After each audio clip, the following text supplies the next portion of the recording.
সবাইকে আসসালাম। সবাইকে জানাই আসসালামু আলাইকুম। তো দেখতেই পাচ্ছেন আজকে তো আমার বৌদির কাছে এসে গেছি। তো সকাল দিয়ে আমার বৌদি খুবই মিস করছে। একই করার বলেছিল যে মান্টু শোনা তুমি মানে এসে যাবে, তো আসতে তো পাইনি, তাই এখন এসে গেছি। কিন্তু আমার বৌদি এখন আমার জন্য হ্যাপি আছে। তা আমরা সবাইকে, সকল ফ্রেন্ডদের সবাইকে জানাচ্ছি আজকের দিনের শুভেচ্ছা, তাই তো বৌদি? হ্যাঁ, অবশ্যই ভালোবাসা, শুভেচ্ছা সবাইকে জানালাম। বন্ধুরা, আপনারা কাটুক, ঈদের খুশি খুব সুন্দর করে হ্যাপি করে সবাই, সকল ফ্রেন্ডরা আপনারা খুব হ্যাপি থাকবেন, যে যেখানে আছেন খুব ভালো করে সুস্থ করে আপনারা ঈদটাকে ভালো করে মানাবেন।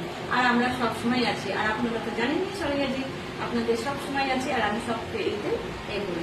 তো আমার বৌদি দেখেছেন আমাদের নিয়ে কত হ্যাপি আছে, শিখে আমরা খুব হ্যাপি। আর কি বলবো বৌদি? সবাই ভালো থাকো, সবাই দোয়া করো আমরাও ভালো থাকি। হ্যাঁ, খুশিতে, ঈদের খুশি, ঈদ যেন খুব সুন্দর ভাবে কাটুক সবাই।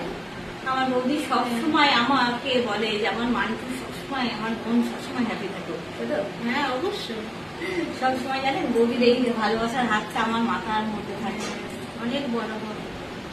Thank you.